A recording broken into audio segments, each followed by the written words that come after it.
నమస్తే. కల్వకుంట్ల కవితకి బీఆర్ఎస్ పార్టీకి బంధం తెగిపోయింది. ఆమెను పార్టీ నుంచి బహిష్కరిస్తూ కేసీఆర్ నిర్ణయం తీసుకుండు. ఇది రిలేటెడ్ టు రేవంత్ రెడ్డి కాళేశ్వరం మీద సిబిఐ ఎంక్వైరీ, ఇవన్నీ కూడా మనం జరుగుతున్న వ్యవహారం చూస్తున్నాం.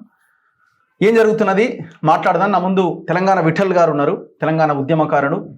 గతంలో కవితతో పాటు కలిసి పనిచేసిన వారిలో ఆయన కూడా ఒకరు. మాట్లాడదాం. నమస్తే అన్న. నమస్తే. సో కవితని చాలా దగ్గరగా మీరు చూసినారు. ఆమె వ్యవహార శైలి, ఆమె ఎంత ఇదిగా పనిచేస్తుంది, సో ఏ రకంగా 10 సంవత్సరాలుగా ఆమె ఈ మొత్తం వ్యవహారాల్లో ఇన్వాల్వ్ అయింది, ఇవన్నీ మీరు చూసినారు. దగ్గర నుంచి చూసారు, దూరం నుంచి కూడా చూశారు. సో ఇప్పుడు ఆమెను పార్టీ నుంచి బహిష్కరించారు. అసలు ఆమె ఏ ఇయర్లో పార్టీలోకి ఎంటర్ అయింది, ఎట్లా వచ్చింది, ఈ ఇన్ని రోజుల ప్రస్థానం మీరు ఎట్లా మీరు విశ్లేషిస్తారు? ముందుగా పాత మిత్రురాలు, మేమంతా కలిసి పనిచేసినాం. ఆమెను సస్పెండ్ చేయడం వ్యక్తిగతంగా కొంచెం బాధాకరమైన విషయమే. కానీ అసలు బయటకి ఇప్పుడు కనబడుతుంది. కానీ ఈ బీటలు ఎప్పటి నుంచి వారినాయంటే, కవిత గారు తెలంగాణ జాగృతి పెట్టిన సమయంలోనే ఒక పేపరు, ఒక టీవీ ఛానల్ పెట్టాలని చెప్పి మా దగ్గరకు వచ్చి ఒక ప్రాజెక్ట్ చేసినప్పుడు దానికి సీఈఓగా నేనే ఉండే. అప్పుడు అల్లం నారాయణ గారి బ్రదరు అల్లం రాజయ్య గారు గౌరవ ఎడిటర్ గా, మన తుమ్మేటి రఘోత్తమ్ రెడ్డి గారు ఉండే. దాదాపు 6 నెలల నుంచి 7 నెలలు ఒక పేపర్ పెట్టాలి, వారపత్రిక పెట్టాలని చెప్పి బంజారాహిల్స్ లో ఆఫీస్ లో తీసుకొని మొత్తం కొంతమంది జర్నలిస్టులను కూడా, అప్పుడే ఆంధ్రజ్యోతి TV9 స్టార్ట్ అయిన సమయంలో, అటువంటి సమయంలోనే 6 నెలలు కాగానే ఒక సంఘటన ఏంటంటే, మెయిన్ అకౌంట్ నుంచి మాకు యాక్సెస్ లేదు, అన్నయ్య బావ వద్దంటున్నారు ఈ ప్రాజెక్టు. ఏంటో పేపర్ అప్పుడు తెలంగాణ టుడే అని నా పేరు మీదనే ఉండే రిజిస్ట్రేషన్.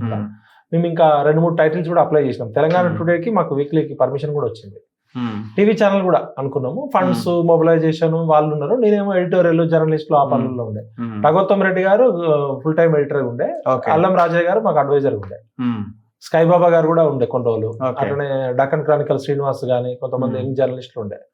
ఎందుకు ప్రాజెక్ట్ ఆగిపోయిందంటే, కవిత గారు చెప్పిన సమాధానం మాకేందంటే, ఈ ప్రాజెక్టు ముందుకెళ్ళడం మాకు కుటుంబ సభ్యులకు ఇష్టం లేదు, అన్నయ్య బావ నాన్న ఆపేయమంటున్నారు, మెయిన్ అకౌంట్ నుంచి మనకు యాక్సెస్ లేదు, ఫండ్స్ కష్టమవుతుంది, సారీ నేను మీకు 1 year ప్రామిస్ చేసిన అందరికి శాలరీస్ ఇస్తా అని, అది కూడా ఇప్పుడు ఇవ్వలేకపోతున్నా, కష్టంగా ఉందని చెప్పి పాపం కళ్ళెమ్మటి నీళ్ళు పెట్టుకుంది. అప్పుడు రఘోత్తమ్ రెడ్డి గారు నేను ఉండే. ఇక సరే మీ ఇంట్లోనే అంతఃపురంలో కొట్లాటలు ఉన్నప్పుడు ఎందుకని చెప్పి కవిత ముందుకెళ్ళడం అనేది వాళ్ళ కుటుంబ సభ్యులకి ఇష్టం లేదనే విషయం కవిత గారు స్వయంగా మాకు 2006-7లోనే చెప్పడం జరిగింది. ఇంకా అప్పటికి జాగృతి కూడా ఇంకా అంత పాపులర్ కాలే, జాగృతి నడుస్తుంది సైమల్టేనియస్. అప్పటికి ఆమె అంతకుముందు బ్యూటీ పార్లర్లో బిజినెస్, కొంత వేరే బిజినెస్లలో ఉండే. అంటే ఎక్కడైనా మన పురుషాధిక్య సమాజంలో ఆడపిల్లకి ఉండే కష్టాలు కవితకు కూడా అతీతమేం కాదని మాకు అర్థమైంది.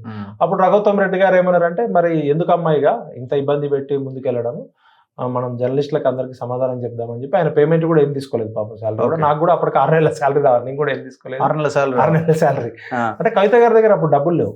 అంటే పరిస్థితి ఏంటంటే, ఒక కొత్త HTC ఫోన్ వచ్చి ఉండే, అది అప్పుడే ఇంకా మొబైల్ స్మార్ట్ ఫోన్స్.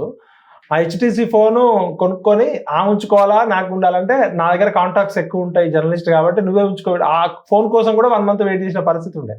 అటువంటి సమయంలో కూడా అది రిస్క్ తీసుకుంది. మరి ఏ సపోర్ట్తో పెడదాం అనుకుందో, ఎవరి సపోర్ట్ రాలేదో క్లియర్గా అర్థమైపోయింది. ఓకే, అంటే అంతఃపురంలో కొట్లాటలు అనేది కామన్ రాజరికంలో ఎక్కడైనా. అప్పుడేమో తెలంగాణ ఉద్యమం జరుగుతున్న సమయము పైసలు లేని సందర్భంలోనే కూతురుని పక్కన పెట్టిన కుటుంబము, ఇంకా పైసలు అధికారం వచ్చినాక ఆటోమేటిక్గా ఆమె ఫస్ట్ టైం MP అవ్వడము, తర్వాత ఓడిపోవడము, తర్వాత ఎమ్మెల్సీ కావడము, ఎమ్మెల్సీ కాకముందు లిక్కర్ స్కేమ్లో ఇరుక్కోవడము, ఇవన్నీ జరిగినాయి. ఇంకా ఆ తర్వాత మేము వ్యక్తిగతంగా పరిచయం తప్ప, ఎప్పుడైనా ఫంక్షన్లో కలుసుకోవడం తప్ప ఆ మిత్రత్వం కూడా లేదు. ఓకే, ఓవరాల్ గా కవిత మొండిది, పట్టుదల గలది, డబ్బులు ఉంటే మాత్రం ఖర్చు పెట్టే మనస్తత్వం. డబ్బులు ఎంత ఉంటే అంత ఖర్చు పెట్టే మెంటాలిటీ తప్ప దోచుకునే మెంటాలిటీ అయితే ఆ రోజు లేకుండే. అప్పుడు 2006-7 సందర్భం అవకాశం కూడా లేదు, అప్పుడు డబ్బులు కూడా లేవు. ఇంకా ఇప్పుడు బుర్జ్ ఖలీఫాలో ఇల్లులు, ఫామ్ హౌజులు, బంగ్లాలు వచ్చినాయి. ఇంకా అది మనందరికీ తెలిసిందే. వ్యక్తిగతంగా అయితే ఆమె ఆ రోజు కళ్ళెమ్మటి నీళ్లు పెట్టిన పరిస్థితి, కుటుంబంలో అప్పటి నుంచే ఆమెకి వివక్ష ఉందనేది నాకు తెలిసిన ఓపెన్ సీక్రెట్. సో ఇప్పుడు ఆమెని పార్టీ నుంచి బహిష్కరించారు, అంటే సస్పెండ్ చేశారు. సో దీన్ని మీరు ఎట్లా చూస్తున్నారు? అంటే ఇది పెద్దగా మనం షాక్ గురయ్యేటువంటి అంశంగా పరిగణించాల్సిన అవసరం ఉందా? కేసీఆర్ ముందు ఇంకేం ఆప్షన్ లేకుండానే కూతుర్ని వదులుకోవడానికి రెడీ అయిందా? ఏ రకంగా మీరు విశ్లేషిస్తారు దీన్ని? అంటే కల్వకుంట్ల కుటుంబము వ్యక్తిగత పరిచయాలు పక్కకు పెడితే 4 కోట్ల ప్రజల 60 సంవత్సరాల సుదీర్ఘ పోరాటంలో 1200 మంది పిల్లలు చచ్చిపోతే వచ్చిన తెలంగాణ, 60 ఏళ్ల సుదీర్ఘ పోరాటంలో ఎంతో వేల మంది ఎన్కౌంటర్లు కౌంటర్లు అయ్యి ఎంతో మంది చచ్చిపోతే ప్రతి గ్రామం రక్తంతో తర్పణమైన వచ్చిన తెలంగాణలో ఇలా టీఆర్ఎస్ పార్టీనే కేసీఆర్ బొందబెట్టిండు. తెలంగాణ 4 కోట్ల ప్రజల త్యాగాలతో వచ్చిన పార్టీని ఐపీ పెట్టి బీఆర్ఎస్ అనే పార్టీ పెట్టింది కేసీఆర్. ఇవాళ కవిత గారు మాట్లాడుతున్నారు అంటే కవితకు ఆ హోదా ఇచ్చింది ఎవరు? కేసీఆర్. కేసీఆర్కి ఆ హోదా ఇచ్చింది తెలంగాణ ప్రజలు. అలాంటి తెలంగాణ ప్రజల త్యాగాలని పక్కకు పెట్టి, ఉద్యమకారుల ఆకాంక్షలను పక్కకు పెట్టి టీఆర్ఎస్ అనే పార్టీకి ఐపీ పెట్టి టీఆర్ఎస్ పార్టీని బొందబెట్టి బీఆర్ఎస్ అనే పార్టీ పెట్టింది కేసీఆర్. ఇది కేసీఆర్కి రిటర్న్ గిఫ్టే. ఆయన ఏంటంటే ఆయన ఇదంతా కూడా మంచి అయినా చెడైనా కేసీఆర్ గారికి చెందుతుంది. ఎందుకంటే తన కూతుర్ని కూడా తను కంట్రోల్ చేసుకోలేని పరిస్థితి ఇవాళ కేసీఆర్ పరిస్థితి. ఒకప్పుడు 4 కోట్ల ప్రజల్ని నడిపించిన కేసీఆర్ గారు సొంత కుటుంబంలో కొడుకు, కూతురు, అల్లుడు, సడకుడు కొడుకు మధ్య జరుగుతున్న ఘర్షణని నివారించలేని పరిస్థితికి వచ్చిందంటే ఒక రకంగా కేసీఆర్ గారి పరిస్థితి చూసి జాలైతుంది. మొత్తం తెలంగాణ ఉద్యమాన్ని రథసారథై మొత్తం భారతదేశ వ్యాప్తంగా, ప్రపంచ వ్యాప్తంగా తెలంగాణ ఉద్యమానికి ఒక ఐడెంటిటీ తీసుకొచ్చి అలాంటి కేసీఆర్ ఇలా దిక్కుతోచని పరిస్థితిలో ఒక బిచ్చల దేవుడు లాగా అయిపోయాడు. ఒకప్పుడు తెలంగాణ మొత్తానికి బాహుబలిగా ఉన్నాడు. ఇలా కవిత గారు ఒకవేళ ఆమెకు ఎమ్మెల్యే సీట్ ఇవ్వకుండా, ఆమెకు ఎమ్మెల్సీ ఇవ్వకుండా, ఎంపీ ఇవ్వకుండా మామూలు కూతురులాగా మిగతా కూతురులాగా చూస్తుంటే ఇలా కవిత గారికి ఇంత ఇంపార్టెన్స్ వచ్చేది కాదు, ఆమె తిరుగుబాటు చేసేది కాదు. కేటీఆర్ అమెరికాలో ఉన్న కేటీఆర్ ని కవితని పిలిపించింది ఎవరు? వాళ్ళకి వచ్చినాక కూడా మంత్రి పదవులు ఇచ్చింది ఎవరు? అంటే కేసీఆర్ చేసింది అనుభవిస్తున్నాడు. కేసీఆర్ తన టిఆర్ఎస్ అనే పార్టీని 4 కోట్ల ప్రజల సంక్షేమం కోసం కాకుండా కుటుంబం కోసం ఎప్పుడైతే ఆయన మన కేటీఆర్ ని ఎమ్మెల్యే చేసిండు, ఆయన ఎవరు మన కేకే మహేందర్ రెడ్డికి ఇవ్వాల్సిన టికెట్ ని ఆయన మాతో పాటు పార్టీ పునాదిలో పనిచేసిన ఆయన, లైఫ్ అంతా సాక్రిఫైస్ చేసిన ఆయన, ఆయన్ని పక్కకు పెట్టి అప్పుడు ఆ రోజు కొడుకు ఇచ్చిండు.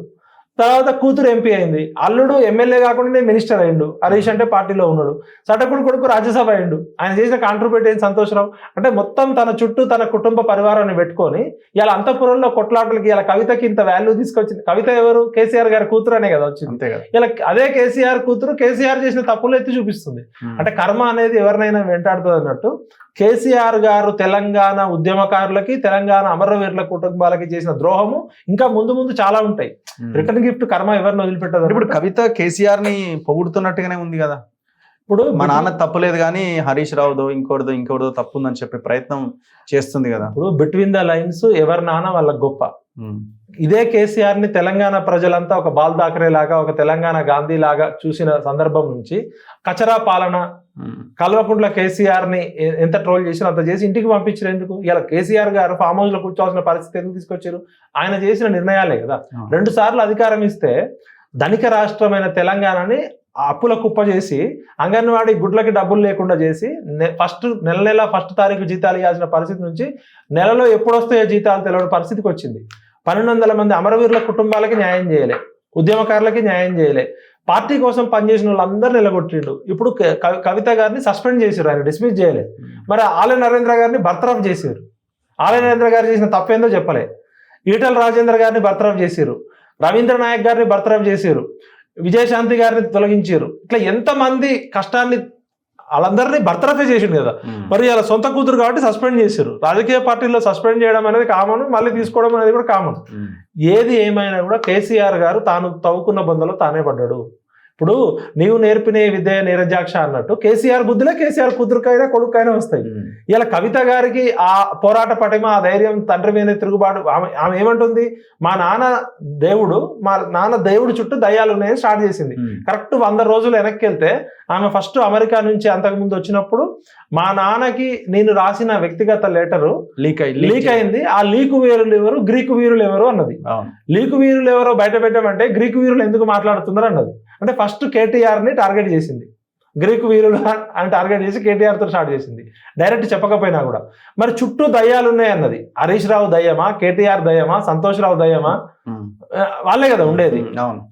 అక్కడ అది అయిపోయినాక కొన్ని రోజులు అయినాక ఏమైంది? నల్గొండ జిల్లాలో ఉన్న ఆయన లిల్లీపుట్టు 3 అడుగులు ఆయన అడిగేది ఏంటి? నన్ను జగదీష్ రెడ్డిని టార్గెట్ చేసి లిల్లీపుట్టు అని చెప్పి ఫుట్బాల్ ఆడింది. అక్కడితో కట్ చేస్తే కార్తీక్ రెడ్డిని ఏమన్నది, ఆ చిన్నపిల్లగాడు నువ్వు ఎందుకు వస్తున్నావు మధ్యలోకి, నీదేంది నువ్వు చిన్నపిల్లలా కూర్చో పెద్దోళ్ళు మాట్లాడేటప్పుడు ఈయన 60 ఏళ్ళు ఆయన 20 ఏళ్ళు అన్నట్టు. నాకు తెలిసి కవిత కన్నా కార్తీక్ రెడ్డి ఏజ్ లో పెద్దోడు అయి ఉండొచ్చు. కార్తీక్ రెడ్డిని అట్లా అన్నది. తర్వాత లిల్లీపుట్టు దగ్గర అయిపోయింది, గ్రేక్ వీడు అయిపోయింది, చిన్నపిల్లోడు అయిపోయింది.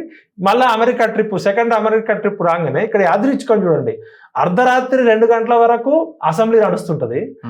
ఆ అర్ధరాత్రి 2 గంటలకి సిబిఐ ఎంక్వైరీకి ఇస్తాడనే విషయం కేబినెట్ లో రేవంత్ రెడ్డికి తప్ప ఎవరికి తెలియదు.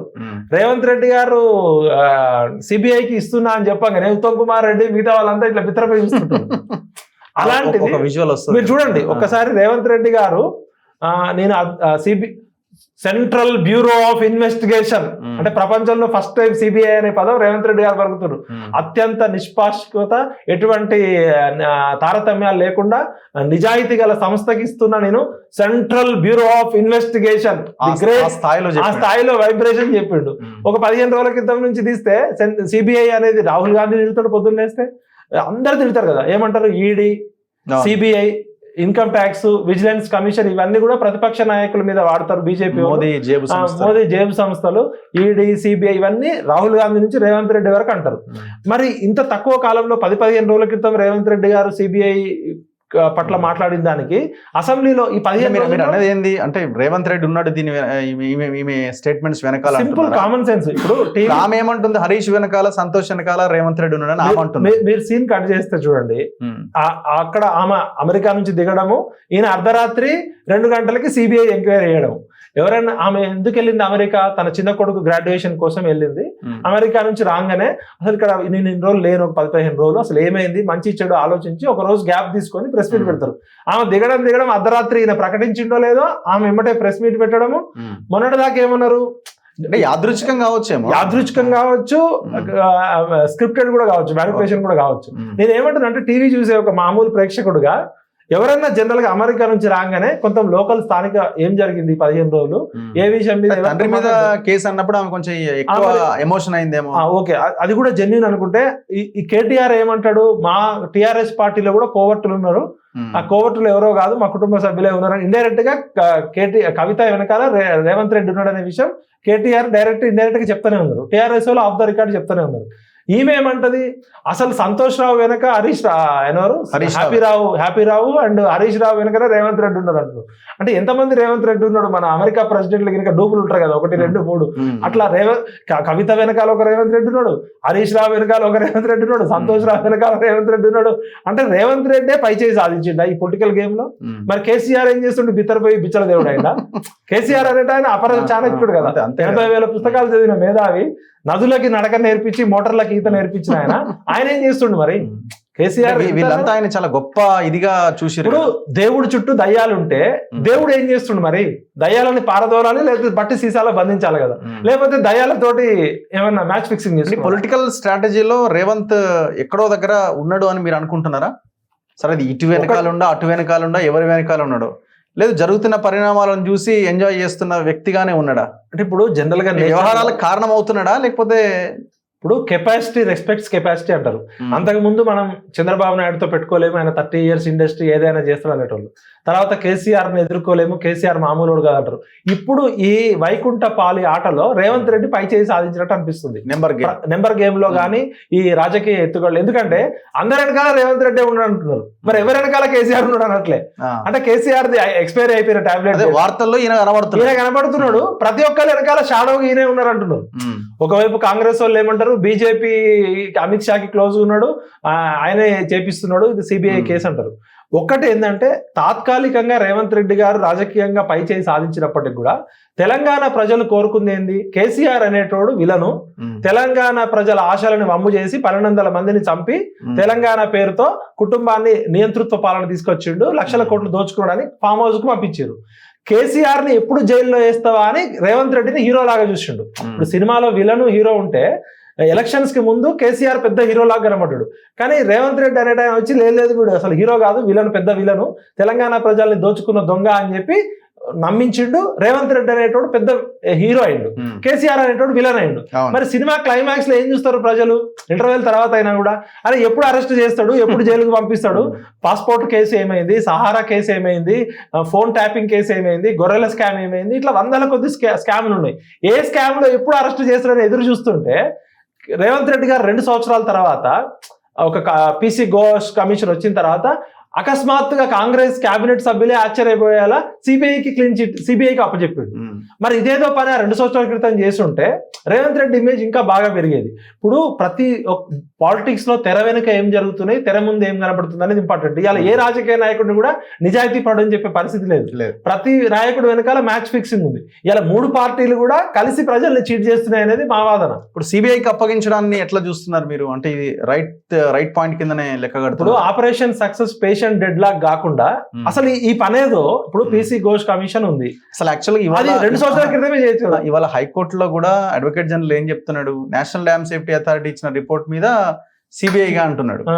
మరి ఈ ఘోష్ కమిషన్ ఎందుకు? ఇంకా మీరు చాలా ఇంపార్టెంట్ లేదు కదా అసలు. అలాంటి క్యాగ్ రిపోర్ట్ కూడా ఉంది. మళ్ళీ మీరు అసలు రేవంత్ రెడ్డి గారు ప్రతిపక్ష నాయకుడు ఉన్నప్పుడే కాళేశ్వరంలో చాలా స్కామ్స్ అయినాయి, నా దగ్గర అన్ని ఆధారాలు ఉన్నాయని చెప్పి ఆయన సెంట్రల్ గవర్నమెంట్ కి, సెంట్రల్ విజిలెన్స్ కమిషన్ కి ఇచ్చిండు కంప్లైంట్, మన సిబిఐ కూడా కంప్లైంట్ ఇచ్చి వచ్చిండు. ప్రతిపక్ష నాయకుడుగా నేను ఖచ్చితంగా వీళ్ళని బొక్కలో వేస్తా, జైల్లో రూమ్ కట్టించిన, నా దగ్గర అన్ని ప్రూఫ్స్ ఉన్నాయని చెప్పిండు. ఒక ముఖ్యమంత్రిగా ఈయన రాగానే ఇమీడియట్ గా స్పెషల్ ఇన్వెస్టిగేషన్ టీమ్ వేయొచ్చు, అదే చేయలేదు. ఏసీబీ విచారణ చేయొచ్చు. ఇలా కాళేశ్వరం స్కామ్ విషయంలో ఆ శ్రీధర్ అనే ఒక ఇంజనీర్ ఇంటికి పోతే 200 కోట్లు దొరికింది. అదేవిధంగా ఇంకొకటి మురళీధర్ రావు అనే ఈఎన్సీ ఇంటికి పోతే 400 కోట్లు. హరిరామ్ ఇంట్లో అంటే ఒక మామూలు ఇంజనీర్ల ఇంట్లోనే 200 కోట్లు, 400 కోట్లు, 600 కోట్లు ఏసీబీకి దొరికినప్పుడు ఈ ఆఫీసర్స్, బ్యూరోక్రాట్స్, స్మితా సబ్రవాల్ ఇల్లు కానీ, లేకపోతే ఈ రజత్ కుమార్ ఇల్లు కానీ, ఎంతో మంది చీఫ్ ఇంజనీర్లు, ఇరిగేషన్ ఎక్స్పర్ట్స్, ఎంతో మంది ఇంజనీర్లు ఉంటారు, ఎగ్జిక్యూటివ్ ఇంజనీర్స్, వీళ్ళకి ఎందుకు పోలే? ఎట్ ద సేమ్ టైమ్ ఆదాయానికి మించిన ఆస్తులుంటే ఎవరినైనా బొక్కలో వేయచ్చు. స్పీకర్ పర్మిషన్ తీసుకుని హరీష్ రావు ఇంటికి ఎందుకు పోలే ఏసీబీ? మరి ఇంతమంది అవినీతి ఆరోపణలు. ఇప్పుడు ఒక మామూలు కింద అటెండర్ లెవెల్లో, లో లెవెల్లో ఉన్న ఇంజనీర్ ని పట్టుకుంటేనే 100 కోట్లు, 400 కోట్లు, 500 కోట్లు దొరికినప్పుడు అసలు వాడి దగ్గర ఎంత దొరుకుతాయి? మెగా కృష్ణారెడ్డి ఇంట్లో, రజత్ కుమార్ ఇంట్లో కూతురు పెళ్లి అయితే మెగా కృష్ణారెడ్డి హైదరాబాద్ లో ఉన్న 3 తాజ్ హోటల్ బుక్ చేసి పలక్నామా ప్యాలెస్ లో 3 రోజులు విందిచ్చిండు.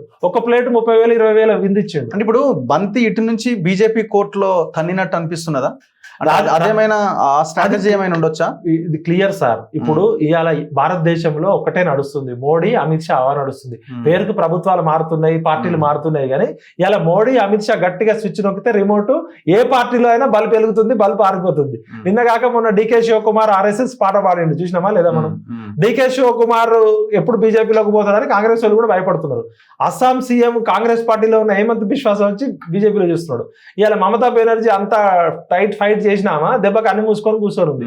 ఇవాళ తప్పులున్న రాజకీయ నాయకులు, కేసులున్న రాజకీయ నాయకులు ఎక్కడెక్కడైతే ఉన్నారో అక్కడ ఖచ్చితంగా బీజేపీ ప్లే చేస్తుంది. బీజేపీకి దూరపు శత్రువు, దగ్గర శత్రువు ఉంటాడు. శివసేన అంతకు ముందు దగ్గర మిత్రుడులా కనబడ్డాడు, కానీ ఇవాళ దూరపు శత్రువు అయిపోయాడు, దగ్గర శత్రువు అయ్యాడు. ఇవాళ ఇక్కడ రాజకీయ పరిస్థితిలో కాంగ్రెస్ మీద వ్యతిరేకత వస్తే ఇప్పుడున్న పరిస్థితిలో బీఆర్ఎస్, బీజేపీకి అవకాశం ఉంది. ఈ బీఆర్ఎస్ అనేది క్లోజ్ చేస్తేనే బీజేపీ అనే దానికి టిక్ ఉంటుంది. ఇప్పుడు 5 సంవత్సరాల తర్వాత రేవంత్ రెడ్డి గారి ప్రభుత్వం మీద, కాంగ్రెస్ మీద వ్యతిరేకత వస్తే ప్రజల ఆప్షన్ ఎవరి వైపు చూడాలి? ఐదర్ బీఆర్ఎస్ లేదంటే బీజేపీ. బీజేపీకి ఇక్కడ స్థానిక నాయకత్వం బలపడాల్సినంత బలపడకపోవడం వల్ల అక్కడ చాలా పార్టీలను మింగుతుంది. అది బీజేపీ యొక్క దౌర్భాగ్యం ఏంటంటే సొంతంగా నాయకులను తయారు చేసుకోదు, వేరే నాయకులన్నా తెచ్చుకుంటున్నారు, లేకపోతే వేరే పార్టీలన్నా మింగుతుంది అనేది మనకు అర్థమవుతుంది. మహారాష్ట్రలో ఏం జరిగింది, అస్సాంలో ఏం జరిగింది, చాలా రాష్ట్రాల్లో జరిగింది. ఇప్పుడు ఇక్కడ రేవంత్ రెడ్డి గారు కాంగ్రెస్ పార్టీ సీఎం ఉండి 2 సంవత్సరాల క్రితమే ఆయన సిబిఐకి ఇచ్చి ఉంటే ఈ పార్టీకల్లా కేసీఆర్ మీద అవినీతి ఆరోపణ అయ్యేది. కేసీఆర్, రేవంత్ రెడ్డి గారు చెప్పినట్టు జైల్లో కూర్చోబెట్టేటోళ్ళు. కొండను దవి ఎలకను పట్టినట్టు పీసీ ఘోష్ కమిషన్ కన్నా ముందు మీరు అన్నట్టు విజిలెన్స్ రిపోర్ట్ ఇచ్చింది, national dam safety authority report ఇచ్చింది, ఓపెన్ పబ్లిక్ గా ఎన్నో ప్రూఫ్స్ ఉన్నాయి. కాగ్ రిపోర్ట్ ఉంది. మరి కాగ్ రిపోర్ట్ బేస్ చేసుకొని ఇవ్వచ్చు. National dam safety authority 2 central government ఏజెన్సీసే కదా, మరి ఇప్పుడు ఎందుకు ఇచ్చారు? ఇప్పుడు పీసీ ఘోష్ కమిషన్ ఆఫీసర్లు ఉన్నారని చెప్పారు, irrigation minister plus finance minister ఇంతమంది ఇన్వాల్వ్ అయినారని చెప్పినాక మీరు ఏదలుచుకుంటే మీరు అప్పుడే సిట్ వేయచ్చు. యాక్షన్ తీసుకోదలుచుకుంటే నేషనల్ డ్యామ్ సేఫ్టీ అథారిటీ దాని బేస్ మీద తీసుకోవచ్చు, విజిలెన్స్ కమిషన్ మీద తీసుకోవచ్చు, కాగ్ మీద తీసుకోవచ్చు. అంటే ఇప్పుడు ఇవ్వడం వెనక 2 సంవత్సరాలు విలువైన కాల యాపన ఎందుకు చేసారు అంటే కాళేశ్వరం కుంభకోణంలో వచ్చిన ఆధారాలన్నీ మాయం చేసిర్రా, అంత అవకాశం ఇచ్చిరా అనేది ప్రజల్లో అనుమానం కలుగుతుంది. రేవంత్ రెడ్డి సిబిఐకి ఇవ్వడం ఆహ్వానించదగ్గ పరిణామం అయితే, మరి రాహుల్ గాంధీ కాంగ్రెస్ పార్టీ నాయకులంతా ఏం చెప్తున్నారు, సిబిఐ అనేది మోడీ జేబు సంస్థ, దీనికి మళ్ళీ రాహుల్ గాంధీ చెప్పకుండా ఆయన డెసిషన్ తీసుకుని అనుకోవాలా? మరి ఇప్పుడు అది క్వశ్చన్ మార్క్స్ ఉన్నాయి కదా. ఇప్పుడు దీని ఆయన ఏమో జేబు సంస్థ అంటుండు, మరి ఆయనకు తెలియకుండా ఆయన స్టేట్మెంట్స్ అంత ఈజీగా ఇస్తారని అయితే అనుకోలేము. ఒకవేళ ఇక్కడి నుంచి వాళ్ళు బీజేపీ కోర్టులో వేసి రేపొద్దున ఎలక్షన్స్ లో ఈ కేసును ముందుకు తీసుకుపోకపోతే వాళ్ళనే తప్పు పట్టొచ్చు. ఇప్పుడు లిక్కర్ స్కామ్ లో ఏమైంది, కవితను అరెస్ట్ చేస్తలేరు అని 23 అసెంబ్లీ ఎలక్షన్స్ లో బీజేపీ నష్టపోయింది, కాంగ్రెస్ లాభపడ్డది. సో అట్లా రేపటి ఎలక్షన్స్ లో దీన్ని ఏమైనా వాడుకునే స్ట్రాటజీ ఏమైనా ఉండొచ్చా? ఇప్పుడు సింపుల్ గా రేవంత్ రెడ్డి గారు ముఖ్యమంత్రి, కాంగ్రెస్ పార్టీ నాయకుడు, ఇవాళ ఆయన సిబిఐకి ఇవ్వడం వల్ల బీఆర్ఎస్ జుట్టు బీజేపీ చేతిలోకి వెళ్తుంది. ఇలా సిబిఐ ఎవరు అవునన్నా కాదన్నా కేంద్ర ప్రభుత్వం చెప్పినట్టే వింటది, మోడీ గారు చెప్పినట్టే వింటది. ఈయన ఇవ్వడం వల్ల కాంగ్రెస్ పార్టీకి లాభమా, బీజేపీకి లాభమా? ఎవరికి లాభం అంటే బీజేపీకి రూట్ క్లియర్ చేస్తున్నట్టే కదా. బీఆర్ఎస్ అనే దాని జుట్టు బీజేపీకి బీఆర్ఎస్ మీద యాక్షన్ తీసుకోవాలి ఖచ్చితంగానే ఒక ఇంటెన్షన్ ఉండాలి. ఉన్నప్పుడు 2 జరగదు. బీజేపీ ఒకటి కేసీఆర్ ని జైల్లో అన్న పెట్టచ్చు బీజేపీ కసి ఉంటే, లేదు అంటే కేసీఆర్ తో బార్గెన్ చేసుకొని బీఆర్ఎస్ ని బీజేపీలో విలీనమైనా చేసుకోవచ్చు. ఇప్పుడు ఎమ్మెల్సీ ఎలక్షన్ లో పోటీ చేయలేదు, గత ఎలక్షన్లలో అన్ని అది కూడా అడ్వాంటేజ్ అయింది కదా. ఇగో చూసిరా కేసు ఉందని చెప్పి వాళ్ళు ఇక్కడ కాంగ్రెస్ పార్టీకి ఏ విధంగా లాభం, కాంగ్రెస్ పార్టీ లాభం దృష్టి ఆలోచిస్తే అక్కడ బీజేపీకి లాభం కనబడుతుంది. నిన్న సిబిఐ డైరెక్టర్ ఎవరు ఒక ఆయన మాజీ డైరెక్టర్ నాగేశ్వరరావు గారు ట్వీట్ కూడా పెట్టారు, బీజేపీకి రూట్ క్లియర్ చేస్తున్న రేవంత్ రెడ్డికి హ్యాట్స్ ఆఫ్ అని చెప్పి. ఎట్లా ఏ లెక్కన ఇప్పుడు 3 పార్టీలు ఉన్నాయండి. కాంగ్రెస్ పార్టీ 5 సంవత్సరాల అధికారం తర్వాత ఒక కాంగ్రెస్ పార్టీ మీద సహజంగా ఎంతో కొంత వ్యతిరేకత వస్తుంది. ఆ వ్యతిరేకత ఎవరికి లాభం అవుతుంది, ఎవరు బలంగా ఉంటే బీఆర్ఎస్ బీజేపీ ఎవరు బలంగా ఉంటే వాళ్ళకి లాభం అవుతుంది. బీఆర్ఎస్ పార్టీ అనేది వీక్ అయిపోతే బీఆర్ఎస్ బీజేపీలో కలిసిపోయినా, కేసీఆర్ కేసుల వల్ల సిబిఐ కేసుల వల్ల బీఆర్ఎస్ విచ్చిపోతే ఆల్టర్నేటివ్ ప్రజలకి బీజేపీ ఉంటది కదా. ఎట్లా అధికారంలోకి రావాలని చూస్తా పార్టీ. మహారాష్ట్రలో ఏమైంది, అజిత్ పవార్ మీద ఎన్సీపీలో ఎన్నో కేసులు పెట్టారు, ఆయన ఇన్ని వేల కోట్ల స్కామ్ చేసిన, అన్ని వేల కోట్ల స్కామ్ చేసిన, తీరా ఆయన్నే పార్టీలో కలుపుకున్నారు. బీజేపీకి దగ్గర శత్రువు, దూరపు శత్రువు ఎవరు మిత్రులు ఉండరు. ఇవాళ బీజేపీ తాను ఎదగడం కోసం ఎలాంటి యంత్రం మంత్రం తంత్రమైన పాటిస్తుంది. కాంగ్రెస్ పార్టీకి ఏ విధంగా లాభం? ఇప్పుడు ఒకవేళ కాంగ్రెస్ పార్టీ నిజంగా కేసీఆర్ గారిని జైల్లో వేస్తే రేవంత్ రెడ్డి బాహుబలి అయ్యేటోడు. అందరూ ఏమనుకున్నారు, రేవంత్ రెడ్డి నిజాయితీగా కొట్లాడు. ఇప్పుడు ఒక బంతినే దన్నిండు. ఇది మన ఫోన్ ట్యాపింగ్ కేసు ఇక్కడే ఉంది, గొర్రెల స్కామ్ ఇక్కడే ఉంది, ఔటర్ రింగ్ రోడ్ స్కామ్ ఇక్కడే ఉంది, రేసింగ్ స్కామ్ ఇక్కడే ఉంది. ఇవన్నీ కుంభకోణాలన్నీ రేవంత్ దగ్గరే ఉన్నాయి కదా. మరి ఇప్పుడు ఇంత కీలకంగా నేషనల్ డ్యామ్ సేఫ్టీ అథారిటీ చెప్పింది, కాగ్ చెప్పింది, విజిలెన్స్ కమిషన్ చెప్పింది, ఆల్రెడీ ప్రజలందరిలో కేసీఆర్ దొంగ అనే ముద్ర ఉండి ఓడగొట్టారు. నువ్వు ఇంత బలమైన 1,00,000 కోట్ల స్కామ్, కాళేశ్వరం స్కామ్ అనే విషయంలో రేవంత్ రెడ్డిని ముఖ్యమంత్రి ఎందుకు చేసారు, కాంగ్రెస్ పార్టీని ఎందుకు తీసుకొచ్చారు? కేసీఆర్ చేసిన అవినీతిని కక్కించడంలో రేవంత్ రెడ్డి నిజాయితీగా కొట్లాడతాడు. ఆయన తన కూతురు పెళ్లి రోజు కూడా ఆయన అరెస్ట్ చేసి అవమానించిండు. ఒక ఎంపీని డ్రోన్ ఎగిరేసిన కెమెరాలో 14 రోజులు అక్రమంగా పెట్టిండు. రేవంత్ రెడ్డికి ఉన్న పట్టుదల గట్టిది, కేసీఆర్ కి బుద్ధి చెప్తారని రేవంత్ రెడ్డిని ప్రజలంతా బాహుబలిగా చిత్కేస్తే నా వల్ల చేత కాదు, సిబిఐ చేతనైంది అంటారు. సిబిఐ ఏమన్నా 24 క్యారెట్ బంగారమా? మీ రాహుల్ గాంధీ, మీ కాంగ్రెస్ లీడర్లు మీరు కూడా గతంలో సిబిఐని విమర్శించారు. ఈ వారం రోజుల్లోనే సిబిఐకి అంత పవిత్రత ఎక్కడి నుంచి వచ్చింది? The great central bureau of investigation, ఏదో మొత్తం మన ప్రపంచంలో ఒక పెద్ద అత్యంత పకడ్బందీ సంస్థ దాని మీద లేదు అన్నట్టు చెప్తున్నాడు. నేనేమంటున్నా అంటే లోగుట్టు పెరమాళ్ళ కెరక. రేవంత్ రెడ్డి గారు నిజాయితీగా ఈ 2 సంవత్సరాల్లో గినక చేసి ఇప్పటికే బర్రెల స్కామ్ లో కొంతమంది పంపించచ్చు, ఫోన్ ట్యాపింగ్ కేసులో పంపించచ్చు, ఫార్ములా ఈవెన్ ఇంతవరకు 2 సంవత్సరాల్లో ఒక్కడన్నా ప్రముఖుడు జైలుకు పోయిండా? వీళ్ళ ఆస్తులు ఏమన్నా రికవరీ చేసిర్రా? ఇప్పుడు అల్టిమేట్ భారతదేశంలో ఇన్ని కేసులు అయినాయి కదా 70 సంవత్సరాల్లో, ఏ రాజకీయ నాయకుడు ఇంకో రాజకీయ నాయకుడు జైలుకు పంపట్లే. రికవరీ ఎక్కడిది? రికవరీ పెద్ద మాట. మీ కుక్క అరిస్తే నా కుక్క అరుస్తుంది అంటే, మీకు ఒక బొచ్చు కుక్క ఉంటుంది, నాకు బొచ్చు కుక్క ఉంటుంది. ఈ 2 బొచ్చు కుక్కలు కరవవు, ఓన్లీ అరుస్తుంటాయి. మీరు అధికారంలో ఉన్నప్పుడు నా మీద ఆరోపణలు చేస్తారు, నేను అధికారంలో ఉన్నప్పుడు మీ మీద ఆరోపణలు చేస్తాను, కానీ చర్యలు ఉండవు. ఇప్పుడు బోఫోర్స్ స్కామ్ ఉంది, ఇంత పెద్ద స్కామ్, బోఫోర్స్ అన్నారు. మరి రాజీవ్ గాంధీకి ఎక్కడ శిక్ష పడలే, కానీ రాజకీయంగా నష్టపోయాడు.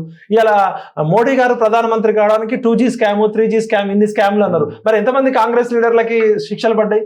అంటే ప్రజలారా ప్రజలారా అర్థం చేసుకోండి, ఈ రాజకీయ నాయకులు చెప్పేది ఒకటి చేసేది ఒకటి, వీళ్ళందరూ కూడా డబ్బు చుట్టూ తిరుగుతారు. మరి మెగా కృష్ణారెడ్డి పేరు ఎందుకు లేదు? ఇలా కేసీఆర్ గారి పేరుంది, హరీష్ గారి పేరుంది, ఈటల రాజేందర్ గారి పేరుంది, చిన్న చిన్న ఇంజనీర్ల పేరుంది.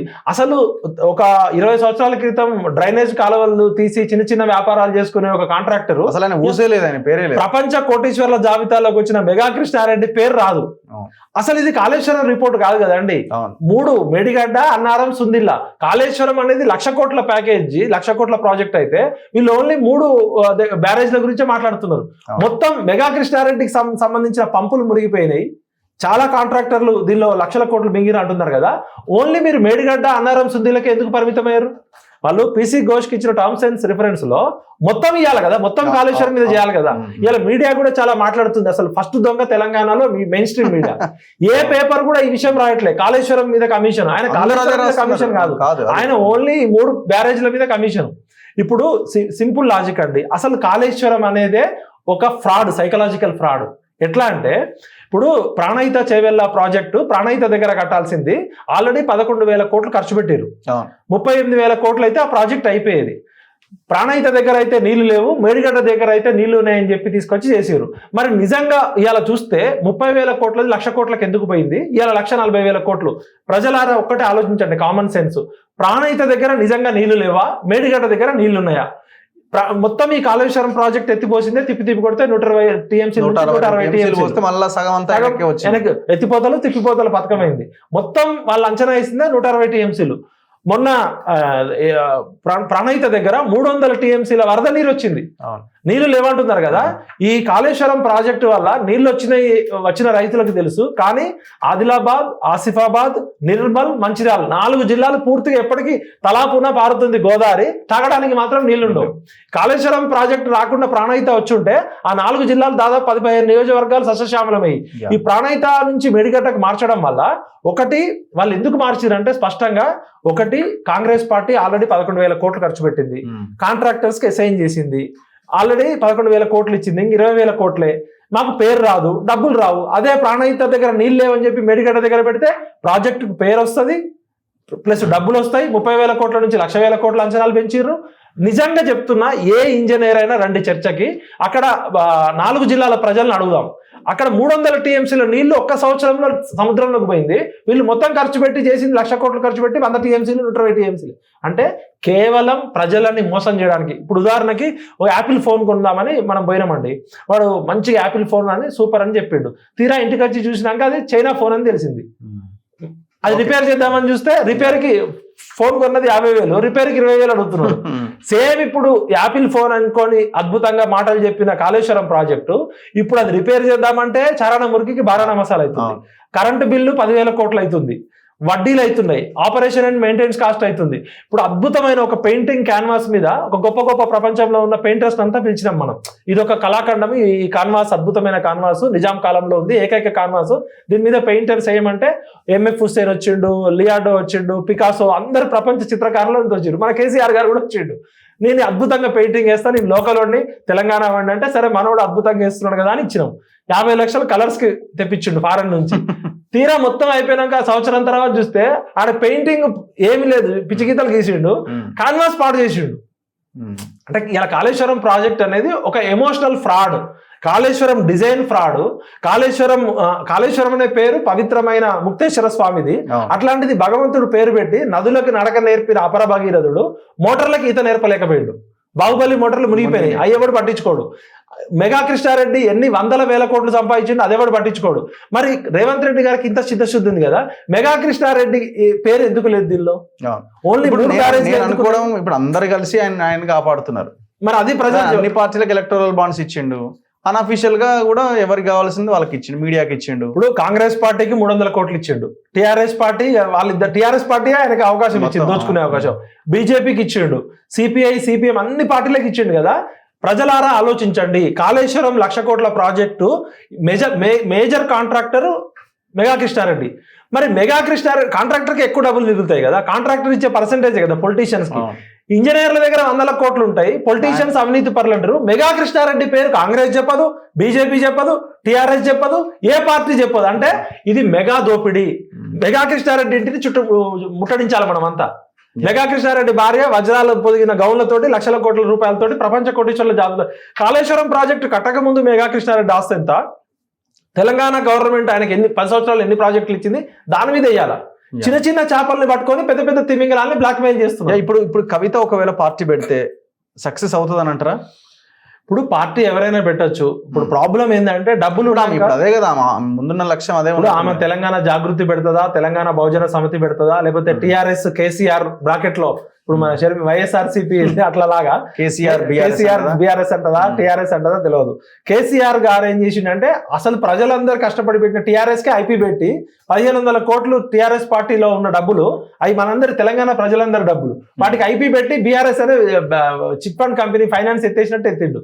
ఇవాళ కవిత గారు ఎంత అవునన్నా కాదన్నా కూడా కేసీఆర్ కూతురు. కేసీఆరే తనని ఓన్ చేసుకుంటే కవిత గారికి ఉన్న ప్రత్యేకత ఏంటి? కేసీఆర్ కూతురు కాకపోతే ఆమె మిగతా ఆడబిడ్డలాగా ఇంకో ఆడబిడ్డ అంతే.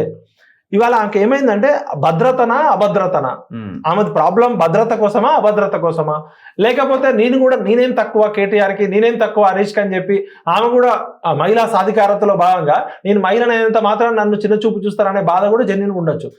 ఏమైనా కూడా కవిత అగమ్య గోచరం లాగుంది పరిస్థితి. అంటే మరో పార్టీ కాలం నిర్ణయించాలి. కాకపోతే అసలు కేసీఆర్ అనేటోనే తెలంగాణ ప్రజలు డిస్మిస్ చేశారు కదా. అదే వచ్చింది. ఇప్పుడు మొన్నటి ఎలక్షన్స్ లో తెలంగాణ ప్రజలు కేసీఆర్ ని సస్పెండ్ కాదు డిస్మిస్ చేసి పడేసారు. టీఆర్ఎస్ పార్టీని ఆయనే పొందబెట్టిండు. టీఆర్ఎస్ పార్టీ ఉంటే తెలంగాణ ప్రజలు ఓన్ చేసుకున్నారు. ఇప్పుడు హరీష్ ని దగ్గరికి తీసినట్టేనా కేసీఆర్, లేకపోతే హరీష్ మీద ప్రేమ ఉన్నట్టేనా? సరే ఇప్పుడు మీరు ఎట్లా ఏ కోణంలో చూడాలి? తండ్రి కూతుర్ని సస్పెండ్ చేసిండు, అది కుటుంబ పార్టీ. సస్పెండ్ అనేది కామన్, మళ్ళీ రేపు పొద్దున ఎత్తేయచ్చు. డిస్మిస్ చేయలే కదా. ఆలయ నరేంద్ర లాగానో, మన ఎవరు ఈటల రాజేందర్ గారి లాగానో, రవీంద్ర నాయక్ లాగానో, విజయశాంతి లాగానో బర్తరఫ్ అయితే చేయలే. నేను ఏమంటున్నా అంటే ప్రతిదానికి ఒక పరిమితి ఉంటుంది. అతి సర్వత్రా వర్జైతే చేయొద్దు. ఈ మొత్తం గేమ్ లో ఆడిస్తున్నది ఎవరు, ఆడుతున్నది ఎవరు, ఈ ఆటలో తోలుబొమ్మలు ఎవరు, ఈ ఆట వల్ల ఎవరికి లాభం? ఇప్పుడు టీఆర్ఎస్ వీక్ అయితే, బీఆర్ఎస్ వీక్ అయితే ఎవరికి లాభం? బీజేపీకి లాభం. మరి అమిత్ షా ఫోన్ చేసి రేవంత్ రెడ్డికి చెప్పిండా, లేకపోతే రేవంత్ రెడ్డి కవితకి చెప్పిండా? అంటే చూడండి, కాలం చూడండి. కరెక్ట్ కవిత ఎయిర్పోర్ట్ లో దిగుతుంది, ఏమంటే ప్రెస్ మీట్ పెడుతుంది. ఈయన అర్ధరాత్రి సిబిఐకి అంటాడు. ఈమెమో రేవంత్ రెడ్డి ఉన్నాడు, సంతోష్ రావు వెనకాల, హరీష్ రావు వెనకాల రేవంత్ రెడ్డి ఉన్నాడు అంటాడు. టీఆర్ఎస్ వాళ్ళు ఏమంటారు? కవిత వెనకాలనే రేవంత్ రెడ్డి ఉన్నాడు. ఇప్పుడు ఇందాక సత్యవతి రాథోడ్ కూడా ఒక ప్రెస్ మీట్ పెట్టినట్టుంది, మొత్తం కవితను ఆడిస్తుంది మొత్తం రేవంత్ రెడ్డి అని. మరి రేవంత్ రెడ్డి గారు అన్న చెప్పాలా, కవిత అన్న చెప్పాలి. కవిత గారు నేను చెప్పారు, నా వెనక రేవంత్ రెడ్డి లేడు, బండి సంజయ్ లేడు, నేను కేసీఆర్ కూతుర్ని, నా బ్లడ్ తెలంగాణ బ్లడ్ అంటుంది. దీన్ని బట్టి నేను ఏమంటున్నా అంటే ఈ 3.5 కోట్ల తెలంగాణ ప్రజలకు ఆకాంక్షలకి అమరవీరుల త్యాగాలతో వచ్చిన టీఆర్ఎస్ పార్టీ బొందబెట్టేశారు. TRS party chapter close. BRS అనేది మాకు సంబంధం లేదు, పేగుబంధం సంబంధం లేదు. కాబట్టి టీఆర్ఎస్ పార్టీ పేరు మీద ఉన్న ప్రతి జిల్లాలో ఉన్న ఆఫీసులు, ప్రతి నియోజకవర్గంలో ఉన్న ఆఫీసులు ఆ టీఆర్ఎస్ పార్టీ పేరు మీద 1500 కోట్లు తెలంగాణ ఉద్యమకారులకి పంచాలి. దాని మీద మేము పోరాటం చేస్తాం. మాకు ఈ బీఆర్ఎస్ తో అవసరం. ఇప్పుడు కేసీఆర్ గారే తెలంగాణతో అవసరం లేదని ఆయన టీఆర్ఎస్ పార్టీని బీఆర్ఎస్ పార్టీ పెట్టాడు. ఇక మాకు కేసీఆర్ కి తెలంగాణతో సంబంధం లేనప్పుడు కేసీఆర్ తో మాకేం సంబంధం, కేసీఆర్ బిడ్డతో మాకేం సంబంధం? ఇప్పుడు ఆమె అంటుంది బీఆర్ఎస్ పార్టీ ఉంటే ఎంత పోతే ఎంత అని. వీళ్ళు బీఆర్ఎస్ వాళ్ళు ఏమంటారు, కవిత ఉంటే ఎంత పోతే ఎంత అంటున్నారు. అసలు వీళ్ళందరూ కల్వకుంట్ల కుటుంబ కాలికేయులంతా తిహార్ జైల్లో ఉండాల్సిన వాళ్ళు అంటున్నాం మేము.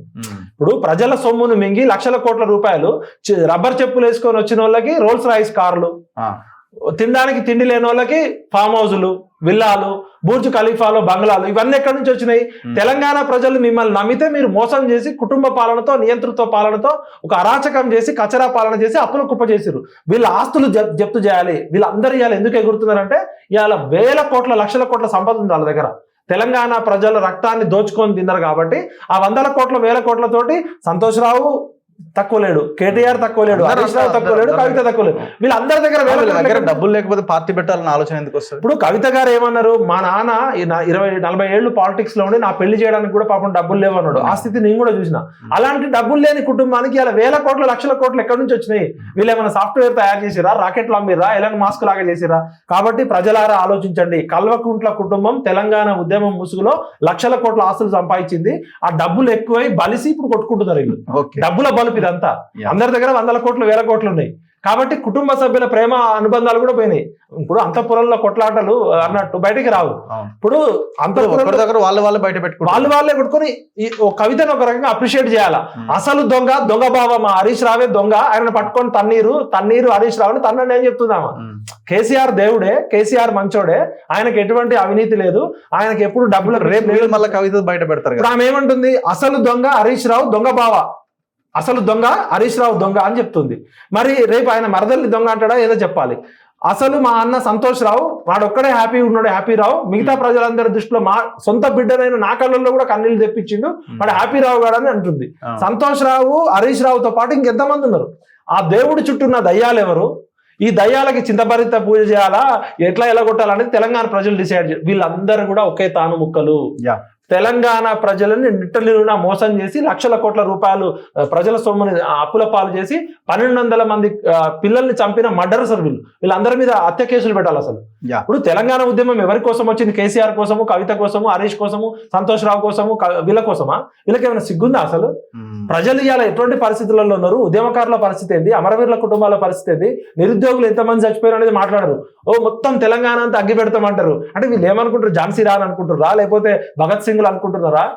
పాస్పోర్ట్ బ్రోకర్ ని తెలంగాణ ఉద్యమం సీఎం చేసింది, ఆ విషయం మర్చిపోకండి. మీరు మీ చరిత్ర ఏంది, మీ బ్యాక్గ్రౌండ్ ఏంది తెలుసుకోండి ఒకసారి. ఇంకా మీరు పరిమితికి మించి ఇంకా మీరు ఏదో ఉద్యమం టైంలో ఉందామనుకుంటే మీ మొత్తం DNA RNAతో సహా బయట పెడతాం. మీరు బీహార్ నుంచి బతకడానికి వచ్చిన వాళ్ళు మా తెలంగాణ దోచుకొని తినరు.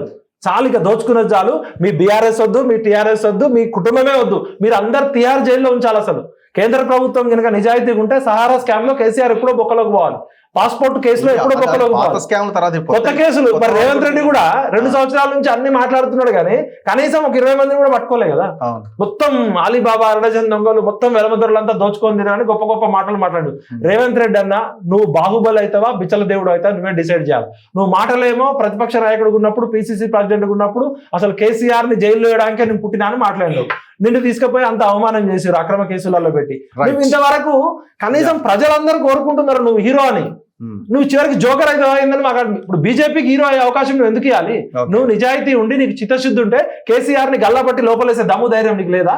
తెలంగాణ ప్రజలంతా డిసైడ్ చేశారు కదా కేసీఆర్ విలన్ అని, ఆల్రెడీ ప్రజా తీర్పు ఇచ్చిరు. రేవంత్ రెడ్డి ఎందుకు భయపడుతున్నాడు, ఎవరికి భయపడుతున్నాడు? ఈ రాజకీయ క్రీడలో ఆయన పైచేయి సాధించవచ్చు కానీ తెలంగాణ ప్రజలు కేసీఆర్ కుటుంబాన్ని జైల్లో వేయాలని కోరుకుంటున్నారు. అది రేవంత్ రెడ్డి నేను చేయలేకపోతున్నా అంటున్నాడు. మరి బీజేపీ చేస్తాడా చేయదా అంటే కాలమే పరిష్కారం చెప్పాలి. Anyway thank you very much Vithal garu. Thank you. Telangana విఠల్తో స్పెషల్ ఇంటర్వ్యూ చూస్తూనే ఉండండి మన తొలి వేళ.